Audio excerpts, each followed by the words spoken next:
Good morning students. Modern विद्या मंदिर public school कक्षा 8वीं हिंदी व्याकरण पाठ 2 वर्ण विचार। पहला प्रश्न, वर्ण की परिभाषा दीजिए। वर्ण की सबसे छोटी इकाई वर्ण है। वर्ण वे ध्वनि चिन्ह है जिनके और टुकड़े नहीं हो सकते। वर्ण की 3 विशेषताएं बताइए। वर्ण की विशेषताएं निम्नलिखित हैं। पहला, वर्ण भाषा की सबसे छोटी इकाई है। इनके और टुकड़े नहीं हो सकते। वर्णों के मेल से शब्द बनते हैं। वर्ण के कितने भेद हैं? वर्ण के 2 भेद हैं, स्वर और व्यंजन। स्वर किसे कहते हैं? जिन स्वरों के उच्चारण में मुख से हवा बिना किसी अवरोध के निकलती है, स्वर कहलाती है। व्यंजन की परिभाषा दीजिए। जिन वर्णों के उच्चारण में मुंह से वायु का प्रवाह रुककर या घर्षण के साथ निकलता है, उन्हें व्यंजन कहते हैं। अंतर स्पष्ट कीजिए ह्रस्व व दीर्घ स्वर।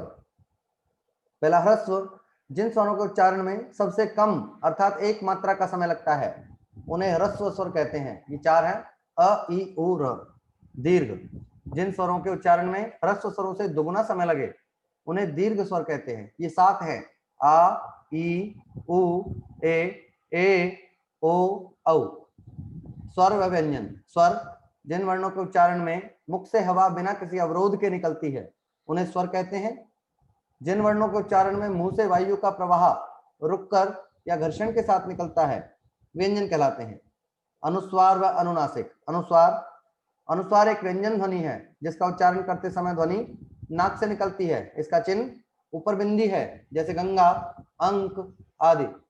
अनुनासिक, अनुनासिक का उच्चारण स्वरों के साथ होता है। इसके उच्चारण में ध्वनि नाक व मुंह दोनों से निकलती है।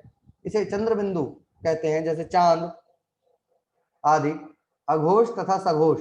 अघोष, इन ध्वनियों के उच्चारण में स्वर तंत्र में कंपन होता है। ये है ग, घ, न आदि। सघोष, इन ध्वनियों के उच्चारण में कंपन होता है। यह है क, ख आदि। संयुक्त व्यंजन कितने हैं? प्रत्येक के 2-2 प्रयोग बताइए। वे व्यंजन जो दो भिन्न व्यंजनों के संयोग से बनते हैं, ये स्वतंत्र व्यंजन नहीं है। ये 4 हैं, क्ष, त्र, ज्ञ, श्र। क धन श, क्ष। त धन र, त्र। जय, ज धन न, ज्ञ। श्र, श धन र। व्यंजन गुच्छ किसे कहते हैं? व्यंजन गुच्छों में 2 या 2 से अधिक व्यंजनों का संयोग होता है, जैसे पक्का, कच्चा आदि। बलाघात किसे कहते हैं? उच्चारण में किसी अक्षर विशेष पर श्वास के दबाव के कारण जो बल आ जाता है, बलाघात कहलाता है। संगम की परिभाषा दीजिए। उच्चारण के समय शब्दों के बीच विराम को संगम कहते हैं। ये चैप्टर आपका कंप्लीट हुआ, आपको इसको अच्छे से याद करना है।